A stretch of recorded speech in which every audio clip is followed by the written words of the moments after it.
never been a game like Sega Saturn's Knights. Never been a game that's allowed you to fly, fluid and free, in real-time 3D. Never, not anywhere. But especially not on that other system. Simply because, with only one processor, it doesn't have the power to do it. Fly, plaything, fly.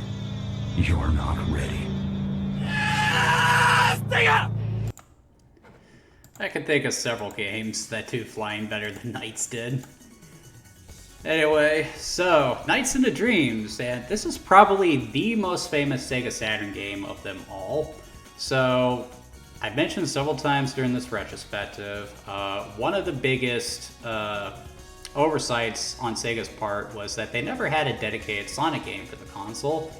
And a lot of people might be wondering, why not? Where is Sonic Team and all this?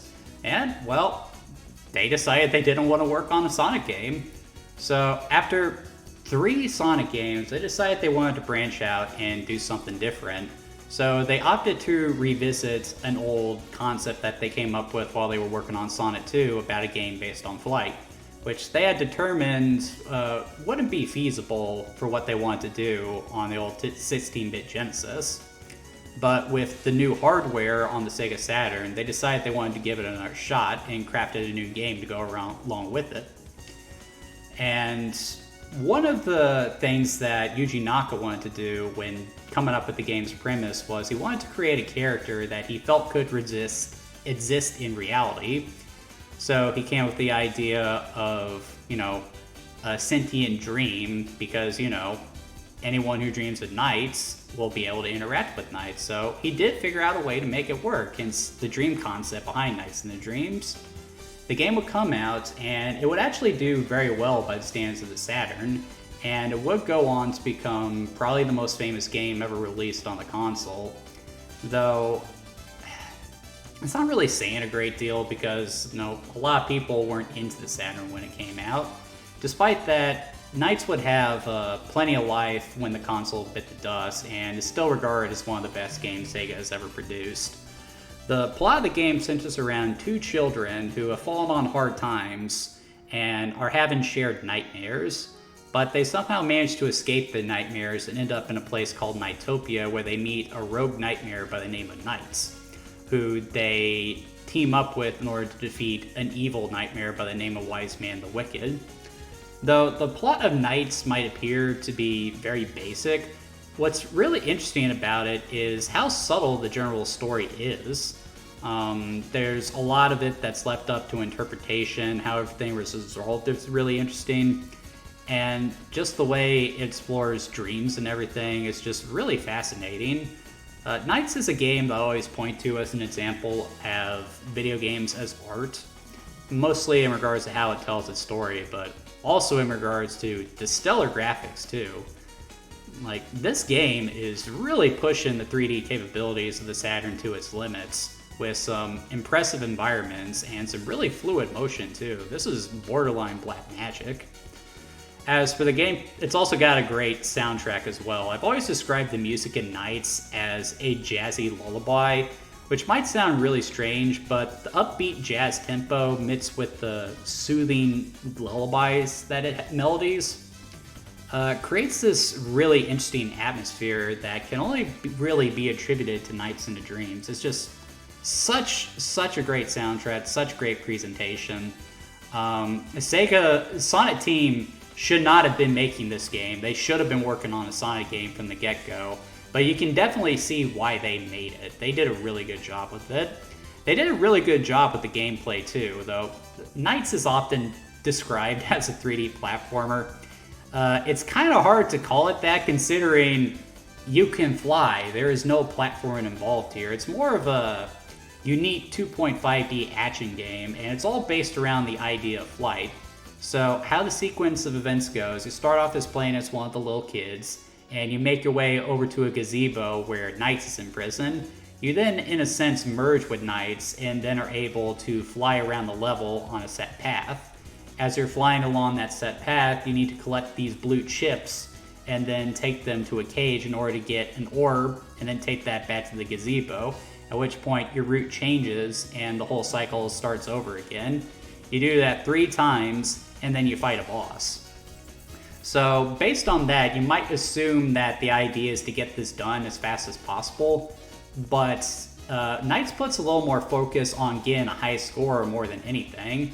So while you're on one route, the idea is to rack up as many points as you can before you have to switch to the next path.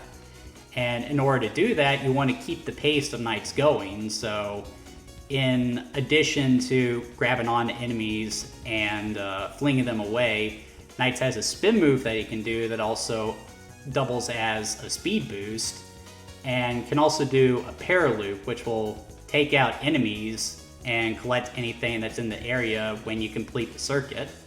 And the faster you're going, the bigger circuit you can create. So there is a lot of depth to Knights, and it makes for a really fun and engaging experience. And that's primarily due to how fluid the controls are here. I mean, like, it's even today, Knights is just such a smooth experience. But that does lead to one of the big problems with Knights, and that's that this is a game that you really need specific hardware in order to play. So this is your standard Sega Saturn control, and as you can see, it uses a D-pad. Now you can still play Knights with the D-pad, but it just doesn't feel anywhere near as good because you can only move in 8 directions. So if you're going to play Knights on hardware, you want to get yourself one of these. This is the 3D control, and as you can see, it has a joystick, or I guess a joysphere. I mean, look at that thing, isn't that strange? But with this, you just get full 360-degree movement, and it's just so satisfying to control Knights with that thing. It feels so good. The other issue I have with Knights is that also is really short. You can finish the game in about an hour, in a couple of hours if you want to. And though there is some replay value in going back and trying to get a high ranking for everything, I've never had a desire to do that. Once I defeat Wiseman the Wicked for both characters, I pretty much just turn it off. Knights would be successful, and due to how well it did, Sega would send out a special game based on it called Christmas Nights in the Dreams, which is basically 2 levels of Knights re-themed to Christmas. And funny thing about Knights, it actually did make use of the Sega Saturn's internal clock. So, when it was December, you would get a Christmas theme in a few of the levels. And if it was April Fool's Day, you would play as Knight's sibling, Riala. So that was a neat feature. But the thing was, Knights was always intended to be a one-off game. Yuji Naka, this was really his baby. He had no interest in ever doing a sequel to the game, and it was always very protective of the IP too. Other people in Sega wanted to do a sequel, but he would always shoot down the idea. However, after he left Sega, they would put out another Knights game called Journey of Dreams for the Nintendo Wii. And though it's been a while since I played this one, I don't remember it being terrible, but I also don't remember it being very good either. That's something I'm going to have to revisit at some point, especially now since I'm doing the stream. But it wasn't very well received, and not too long after that, we got a HD port of the game to the Xbox 360, PS3, and PC, the latter of which is still available. The great thing about the thing with this version of the game, it's based off a PlayStation 2 version of the game that was never released stateside. So not only do you get a great graphical facelift, but you also have the option to play through the game with the Saturn graphics, and even some bonus content with Christmas Nights in the Dreams. So if you want to play Knights, this is a game I recommend. It's still available on Steam, and it's pretty easy to get running on your computer. So yeah, Knights, great game. It was not what the Saturn needed, but there's no denying that it's a masterpiece of game design. One of the best games Sega has ever produced. But anyway, that's Knights, guys. Join me tomorrow as we take a look at the next game on our list.